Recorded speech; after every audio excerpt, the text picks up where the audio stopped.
Hai teman-teman semua, kembali lagi dengan saya Ana Rosyana. Oke, di video kali ini aku mau sharing pengalaman aku operasi tulang belakang, atau ibaratnya itu aku pernah saraf kejepit, jadi saya harus dioperasi karena udah sakit, pakai obat udah nggak mempan gitu loh. Nah, ini aku sharing pengalaman aja.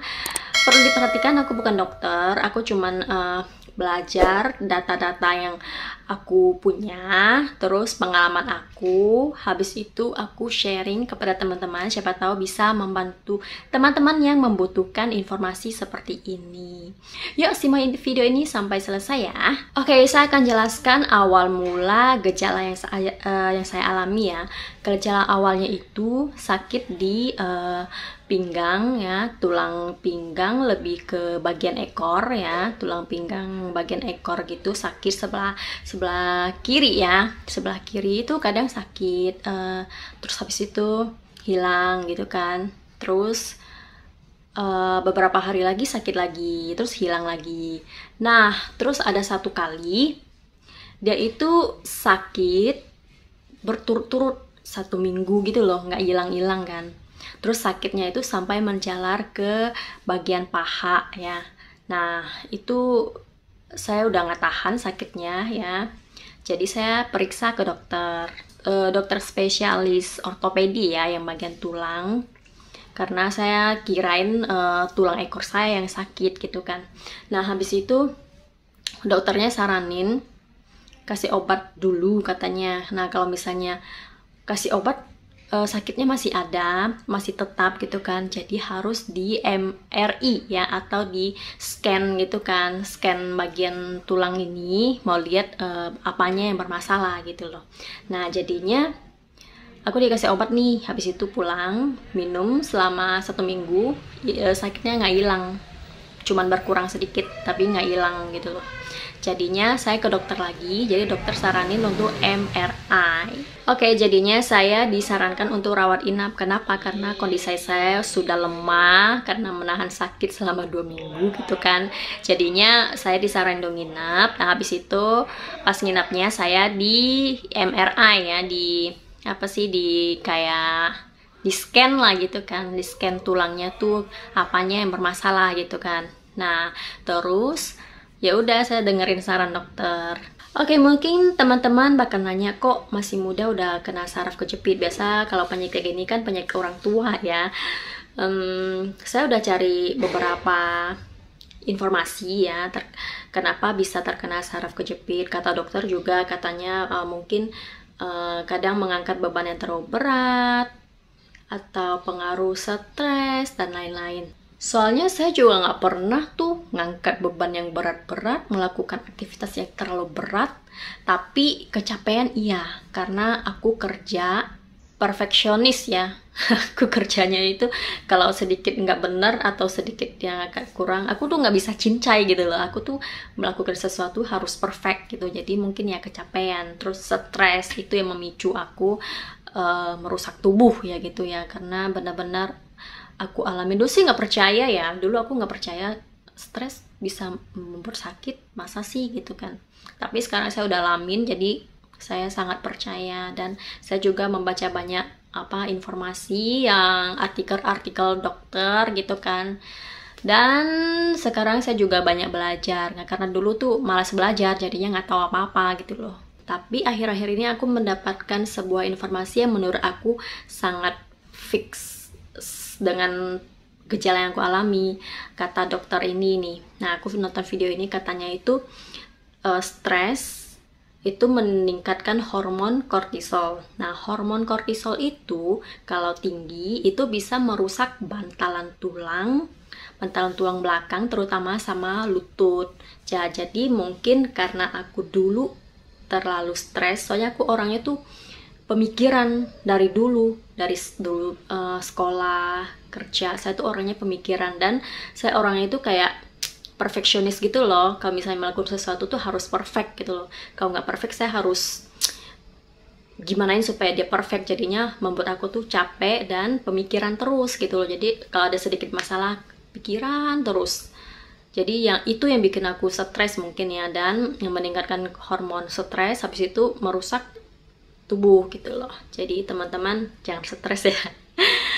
Oke. Dan hasilnya itu bantalan tulang aku itu ada robekan, ya ada robekan, terus cairan di dalam bantalan tulang itu seperti di sini saya kasih gambarnya, itu muncul keluar sedikit. Nah, cairan itu yang keluar itu menekan saraf yang ada di sekitarnya itu, jadinya saraf yang kejepit itu jadinya sakit gitu loh. Makanya bisa saraf kejepit itu bisa menjalar ke kaki gitu kan. Nah, itu yang aku pelajari dan itu yang benar terjadi di aku. Jadi saran dokter disarankan untuk operasi. Terus saya kaget dong, operasi itu kan pasti dibedah, terus terus waktu pemulihannya itu pasti lama dong. Saya langsung stres lagi kan. Terus dokter bilang operasi ini operasi yang bukan pembedahan, karena sekarang kan udah banyak alat-alat yang canggih ya. Karena punyaku tuh nggak terlalu parah, jadi nggak perlu pembedahan katanya, tetapi cuman dimasukin jarum gitu, terus pakai kamera. Lebih tepatnya itu penyebutannya ini PLDD ya kalau nggak salah. Nah, itu operasinya ya, dia bukan dibedah tapi dimasukin jarum yang ada kayak tabung gitu, terus pakai kamera, terus dijepit dipotong yang cairan yang keluar itu, dipotong gitu doang. Nah, ya udah, kalau aku dengar gitu aku langsung waktu aku dengar itu aku langsung lega gitu kan, berarti bukan pembedahan. Dan ini operasi ini tuh pemulihannya cepat banget. Habis setelah selesai operasi langsung bisa beraktivitas seperti biasa gitu kan. Cuman pada saat itu aku sedikit pusing kan, jadi aku disuruh baringan beberapa lama. Habis itu baru kembali ke kamar aku. Habis itu udah boleh berdiri, boleh melakukan aktivitas seperti biasa gitu loh. Keren kan? Dan saya sangat bersyukur karena operasi ini membuat aku bisa sembuh dari saraf kejepit ini. Nah, mungkin teman-teman bakal nanya aku di rumah sakit mana. Kemarin itu aku operasinya di rumah sakit Siloam dengan Dr. Charles ya. Dan menurut aku beliau sangat bagus penanganannya. Dan setelah operasi aku disuruh kontrol beberapa kali, cuman aku pergi sekali aja soalnya aku merasa udah gak sakit lagi. Oke, terus teman-teman juga bakal tanya biayanya berapa. Saya sebutkan kisaran aja ya biaya aku pakai selama nginap di sana, kurang lebih 70-an juta ya. Soalnya kalau yang operasi ini emang agak mahal karena mesin alatnya yang canggih gitu kan. Cuman kan harga itu bisa berubah-ubah tergantung kondisi pasien. Jadi saya nggak bisa kasih harga yang fix gitu kan. Saya cuman kasih sharing pengalaman yang aku dapat gitu loh. Itu harga sih udah termasuk semuanya ya, dari termasuk rawat inapnya, termasuk obat-obatannya, segala macamnya itu 70-an juta. Cuman kalau misalnya rumah sakit lain saya nggak tahu. Terus pemulihannya atau pantangannya setelah operasi itu, kata dokter, selama setengah tahun atau 1 tahun gitu ya kan, nggak boleh mengangkat beban yang berat-berat gitu aja. Terus saya juga ada cari informasi mengenai saraf kejepit ya. Jadi pantangannya itu ada beberapa. Pertama, tidak boleh melakukan aktivitas fisik yang berat ya. Yang kedua, tidak boleh ngangkat barang-barang yang berat. Terus yang ketiga, harus olahraga ya, nggak boleh bungkuk atau jongkok atau berdiri atau duduk kelamaan. Nah, ini saya juga alamin sih setelah saya operasi ya. Terus sampai sekarang saya juga nggak bisa duduk kelamaan. Kalau duduk kelamaan dia pasti sakit lagi, cuman dia bisa hilang sendiri. Jadi kalau duduk ada setengah jam lebih atau 1 jam harus gerak-gerak dikit, olahraga, jalan sana sini. Terus berdiri juga nggak bisa lama-lama gitu loh. Terus kalau misalnya aku merasa capek, aku pasti baringan bentar, nanti baru melakukan aktivitas yang lain lagi. Dan yang pantangan yang paling itu ya, nggak boleh ngangkat beban yang berat. Jadi sekarang kalau aku ada barang-barang yang berat itu aku nggak berani. gendong anak juga aku nggak berani, karena kan anak udah 10 kilo lebih kan, hampir 20 kilo kan. Terus pokoknya ngangkat barang yang kisaran 2 kilo lah aku, kalau yang lebih dari itu aku nggak berani gitu, karena aku sangat menjaga, karena saya tahu sakit kalau saraf kejepit itu tidak nyaman sama sekali ya teman-teman. Terus satu hal lagi yang aku alami setelah 2 tahun operasi, ini kan udah 2 tahun yang lalu kan, jadi masih ada sisa-sisa sakitnya sih, kayak nggak hilang total gitu sakitnya.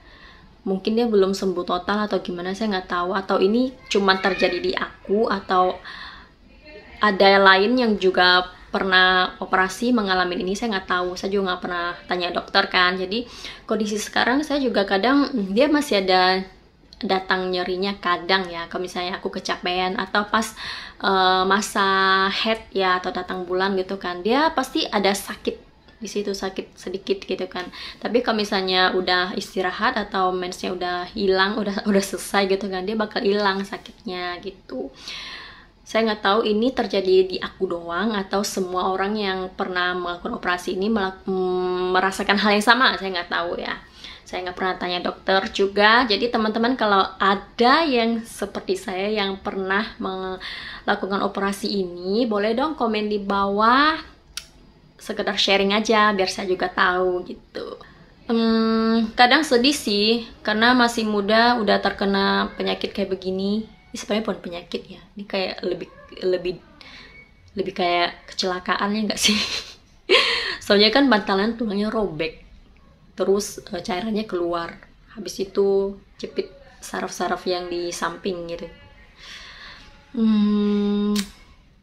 Ya sedih sih, soalnya sekarang udah nggak bisa melakukan olahraga yang berat-berat gitu, kayak lari-lari kenceng atau main bola yang perlu energi yang lebih gitu. Dan olahraga yang sekarang saya bisa lakuin ya berenang, kalau nggak jalan santai atau melakukan stretching gitu ya. Itu yang bisa saya lakukan. Kalau yang berat-berat saya juga nggak berani.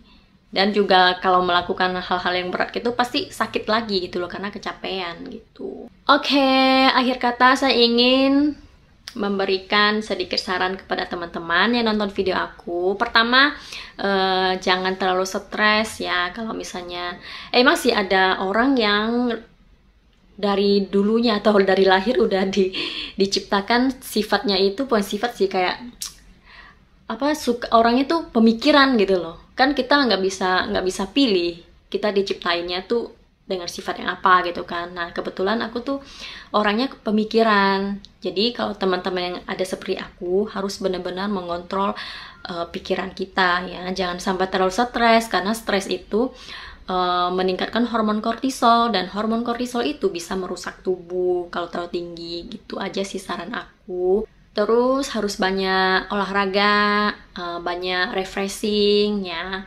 Itu juga bisa membuat kita lebih bahagia. Kalau kata orang, kalau bahagia itu bisa bikin sehat gitu. Seperti lagu yang pernah saya dengar, gembira adalah obat. Oke deh teman-teman, sekian video dari saya, dan mohon dukungannya dengan subscribe channel ini. Terus jika merasa video ini bermanfaat, boleh share video ini ke media sosial yang teman-teman punya, supaya mereka juga bisa mendapat sedikit manfaat dari video ini. Sampai jumpa di video saya selanjutnya. Dan jika ada yang mau bertanya, boleh ketik di kolom komentarnya, nanti saya bisa bantu jawab. See you on my next video, bye-bye!